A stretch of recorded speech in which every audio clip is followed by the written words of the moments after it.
y a une généralisation de l'informatique. Il y a une informatisation de l'agriculture qui arrive depuis quelques années.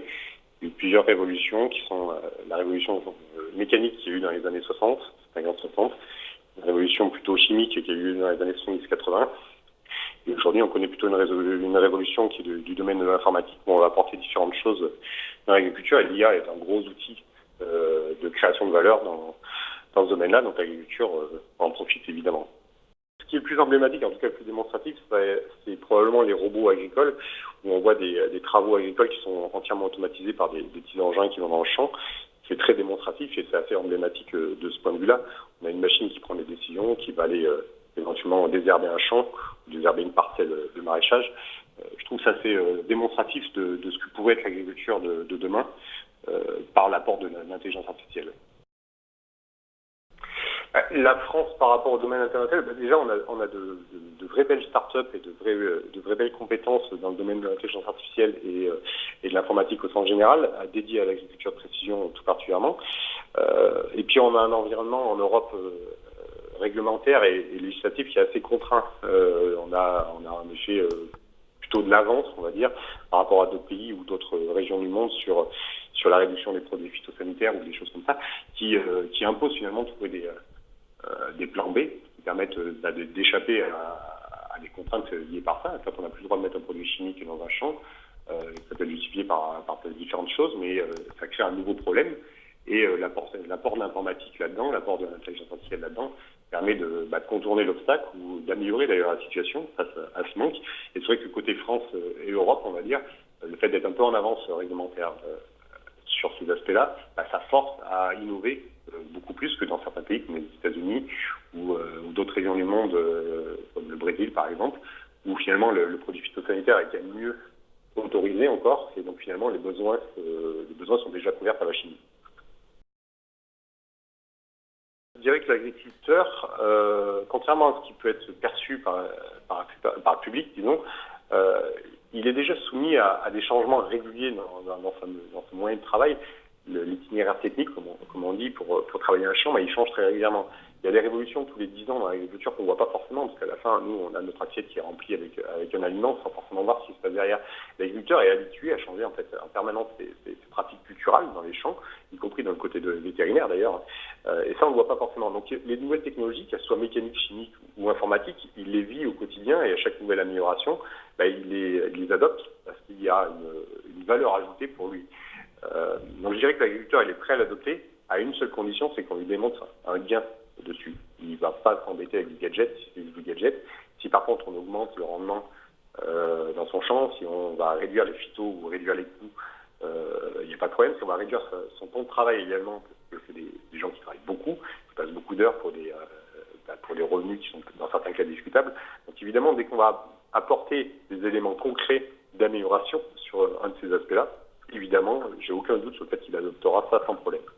Quand on a un foncier qui est limité, c'est-à-dire qu'on ne va pas détruire de forêts supplémentaires, sur certaines régions du monde, c'est tout particulièrement le cas. Prenons l'exemple de l'huile de palme, qui est vraiment emblématique de ce côté-là. On n'a plus le droit de prendre de nouvelles surfaces foncières pour des raisons écologiques assez évidentes. Donc comment augmenter le rendement sur cette parcelle-là, tout en gardant le même foncier avec les techniques que l'on a. Donc c'est là où d'ailleurs l'apport de l'IA ou de l'informatique peut être assez intéressant. C'est-à-dire qu'on ne change rien, la parcelle est là, elle existe, on a déjà détruit la forêt, on ne va pas la détruire plus. Par contre, si on augmente le rendement, si on augmente le gain, là l'adoption de la technologie elle paraît évidente. Et en plus de ça, si on arrive à réduire les intrants, il y a deux aspects. Il y a un aspect écologique assez évident, on va mettre moins de produits dans le champ, et puis il y a un aspect économique qui est assez évident également, on achète moins de produits au total. Donc tous ces aspects-là, ça permet d'optimiser largement la parcelle foncière qui est dédiée à ça. Mais c'est vrai également sur des cultures plus petites, en France, le défi qu'on peut avoir à résoudre, c'est de démontrer la valeur ajoutée de ces outils-là de l'informatique dans le champ. À la fois sur le temps de travail, sur le plan financier, quelles économies on va pouvoir mettre, sur le plan écologique, qui est assez évident. Et il y a un autre plan qui est assez évident également, c'est de montrer que ça marche et que c'est robuste. Donc un plan très technique. Il y a un vrai défi là-dessus. Et il y a à ce problème-là, je pense de façon assez générale, comment démontrer que ça marche dans tous les cas, alors qu'on est sur un système qui est hautement complexe, qui va prendre dans certains cas un certain bout de décision. Comment démontrer que cette décision elle est toujours la meilleure? pas si simple que ça quand on parle d'intelligence artificielle, c'est beaucoup plus simple quand on parle d'un thermostat. Pour le chauffage, on peut le démontrer, voire même utiliser des maths pour le démontrer. Pour l'IA, c'est beaucoup plus complexe. Et c'est là où il y a un vrai défi de confiance vis-à-vis du public et vis-à-vis de l'utilisateur, de l'agriculteur. Enfin, le défi, il est technique, comme je viens de le dire. Je pense que le fait qu'on puisse démontrer que ça apporte un gain et que ça marche toujours dans ce sens-là, c'est assez évident que ce soit, je pense, la première porte d'entrée. Deuxième défi, c'est de démontrer qu'on apporte un gain à la culture, au rendement, à l'écologie, enfin différents paramètres, qui y a un plus par cet apport-là. On ne va pas acheter un système, on ne va pas mettre en place un système, changer toutes les pratiques de culture, si on n'a pas un gain notable sur un des aspects qui intéresse soit l'agriculteur, soit le consommateur final, soit tous les éléments de la chaîne agroalimentaire dedans. Et cette valeur-là, il faut qu'elle soit perçue par les différents acteurs pour que l'adoption soit évidente. Et puis il y a un défi qui est évidemment financier. On ajoute de la technique, ça a un coût. C'est un coût à l'utilisation, c'est un coût à l'achat, c'est un coût à différents endroits. Donc ce coût doit être largement compensé par le gain qu'on a en face. L'enjeu du millénaire, je ne sais pas. Enfin, il y a un enjeu qui est dans le domaine agricole, mais je pense qu'on peut généraliser sur pas mal de domaines de la société. Dans le domaine agricole, c'est le fait qu'on ne peut pas continuer à détruire des forêts pour continuer à nourrir une population qui croît.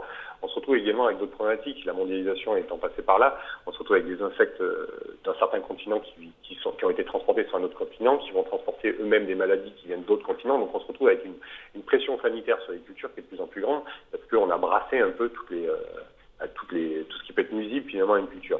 Et face à ça, on a une population qui grandit toujours, et donc un besoin de nourrir cette population qui est évident. Donc on est contraint un peu sur le foncier, on ne peut pas mettre toute la terre entière en culture, de manière ça aurait un effet assez néfaste sur la nature elle-même, et il faut continuer à nourrir tout le monde. Donc là, il faut des révolutions, il y en a déjà eu, la mécanique, la chimie ont largement fait leur travail pour augmenter les rendements, par rapport à ce qu'on connaissait il y a un siècle, les rendements n'ont rien à voir par ces apports-là. Bon, il y a des contreparties à ça, on va appauvrir les sols avec la chimie, il y a plein de choses. Là, je pense que la prochaine révolution, elle est clairement technologique, et l'IA étant clairement emblématique de ce côté-là. On va apporter un vrai gain, sans cause d'aucun doute, on le mesure déjà aujourd'hui. Sur certaines cultures, on apporte une vraie valeur ajoutée de rendement, j'allais dire même d'économie qu'on peut avoir dessus, par l'apport de la décision informatique ou de l'aide à la décision informatique. On peut qualifier d'IA dans certains cas, pas toujours tout à fait d'IA, mais le gros enjeu, il est ici, je pense. Carbonie, nous, ce qu'on propose, c'est un système qui va faire de la frappe chirurgicale dans le champ.